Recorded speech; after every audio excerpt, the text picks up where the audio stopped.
Nosso estudo de hoje é a lição 12 do livro Segue-me, as forças do amanhã. Não sabeis que um pouco de fermento levéa da massa toda? Paulo, na primeira epístola aos Coríntios, capítulo 5, versículo 6. Ninguém vive só. Nossa alma é sempre núcleo de influência para os demais. Nossos atos possuem linguagem positiva, nossas palavras atuam à distância. Achamos-nos magneticamente associados uns aos outros. Ações e reações caracterizam-nos a marcha. É preciso saber, portanto, que espécie de forças projetamos naqueles que nos cercam. Nossa conduta é um livro aberto. Quantos de nossos gestos insignificantes alcançam o próximo, gerando inesperadas resoluções? Quantas frases aparentemente inexpressivas arrojadas de nossa boca estabelecem grandes acontecimentos?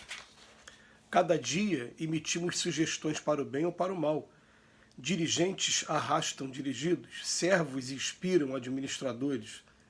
Qual é o caminho que a nossa atitude está indicando? Um pouco de fermento levéa da massa toda. Não dispomos de recursos para analisar a extensão de nossa influência, mas podemos examinar-lhe a qualidade essencial. Acautela-te, pois, com o alimento invisível que fornece às vidas que te rodeiam. Desdobra-se o destino em correntes de fluxo e refluxo. As forças que hoje se exteriorizam de nossas atividades voltarão ao centro de nossa atividade amanhã. Gente, é sempre muito bom a gente ter acesso a textos como esse que nos fazem refletir sobre qual é o tipo de fermento que a gente está produzindo. É muito bom também o Emmanuel chamar a atenção desse texto que está na Carta aos Coríntios, fala um pouquinho de fermento influencia a massa toda. É interessante, né, como quem já teve a oportunidade de ir para a cozinha, fazer o bolo, utilizar o fermento de alguma maneira, a capacidade do fermento. Um pouquinho de nada, ele leveda toda a massa. Às vezes você coloca um pouquinho a mais e o bolo começa a entornar, e começa a dar aquele cheiro de queimado dentro do forno. Né? E o que acontece? O Emmanuel chama a nossa atenção para que cada palavra que a gente fala, cada atitude nossa, e vamos agir como espíritas, cada pensamento nosso também é uma espécie de fermento. E essas atitudes nossas, tanto se for exteriorizada no campo da mente, com o pensamento, ou na atitude, ou na palavra, aqui na boca, ela está produzindo efeitos e elas podem também, como fazem na grande maioria das vezes, influenciar as pessoas que estão ao nosso redor. E muitas das vezes, a gente lembra de coisas pequenas, partindo de uma pessoa só, que fizeram grandes acontecimentos. Me veio aqui na mente agora, por exemplo, uma cena que eu vi num filme que relata a biografia do Mahatma Gandhi, filme do Gandhi, que tem um momento em que a gente conhece que existe uma rixa histórica entre Paquistão e Índia, um sendo hindu e a outra sendo muçulmana. E tem um momento no filme em que uma pessoa, está tendo aquela peregrinação de um lado e a peregrinação do outro. E uma pessoa, olhando para o estado, aquele sofrimento que ele estava passando, de repente ele acredita que a culpa do sofrimento dele está no outro, e ele levanta, pega uma pedra e taca no outro. Quando ele taca, vira uma guerra geral. Foi a atitude de uma pessoa que produziu ali a morte de centenas de pessoas. E é isso que costuma acontecer. Às vezes, uma palavra maldita, ela acaba trazendo complicação em todo o nosso ambiente, seja familiar, seja no ambiente profissional, seja no ambiente religioso, ou seja no meio dos nossos amigos, no ambiente social. Uma palavra dita de maneira equivocada. Então, o que acontece? A gente tem que tomar muito cuidado com o tipo de fermento que a gente está produzindo. Uma reflexão que eu comecei a fazer de um tempo para cá, aqui a gente, no meu caso pessoal, até nas redes sociais, a gente tem grupos em que a gente acaba tendo posturas assim muito sérias o tempo todo. Sérias eu estou falando sem entrar naquele ponto das brincadeiras, das piadas, né? A gente fica só colocando mensagens que sejam altruístas, mensagens que sejam para incentivar as pessoas, enfim. E eu tenho, como a grande maioria das pessoas devem ter, um ou dois grupos que a gente fica mais à vontade para colocar piadas, para brincar, enfim. E algumas vezes eu me peguei até me excedendo dentro da minha avaliação, eu me excedendo nas piadas e logo em seguida eu pedindo desculpa, gente, eu peço até desculpa para vocês, mas acho que esse, por ser o único grupo que eu permito que brincar e às vezes compartilhar esse tipo de coisa, eu acabo extrapolando. Em todos os outros as postagens são muito sérias.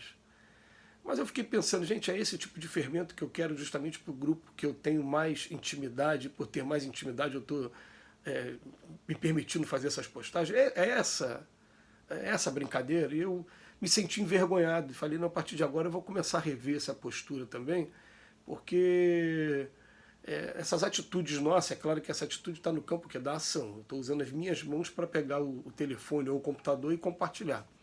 O notebook, né, para compartilhar uma determinada informação. Então está sendo na ação, mas está sendo fermento que a gente está atirando e fermento que não vai trazer definitivamente coisas boas. E a gente começa a pensar também no seguinte, são pequenas frases que, por exemplo, há uns 2, 3 anos atrás eu tinha uma amiga muito querida que ela fazia umas postagens todo dia de 4, 5, 6 fotos com mensagens evangélicas, mensagens de Emmanuel, mensagens de André Luiz, de Ivone Pereira do Amaral, do Divaldo, mensagens com versículos bíblicos. E eu perguntei a ela, falei, poxa, essas mensagens que você coloca me fazem tão bem, eu posso compartilhar essas mensagens? Claro, é para isso mesmo. E eu comecei a compartilhar, tanto em grupos como também no Facebook, no Instagram, né, nessas redes sociais. E aí o que acontece? A resposta que eu comecei a ter foi de pessoas que estavam prestes a cometer um ato de desespero qualquer, né? Seja agredindo os outros, seja se autoagredindo. E quando leram aquela mensagem fez bem. Então aquele fermento foi um fermento positivo. E como as pessoas hoje elas têm preguiça de fazer leitura de textos mais longos, é muito bom a gente começar a buscar textos curtos, mas que tenham mensagens impactantes dentro do campo evangélico, lógico, é claro, né?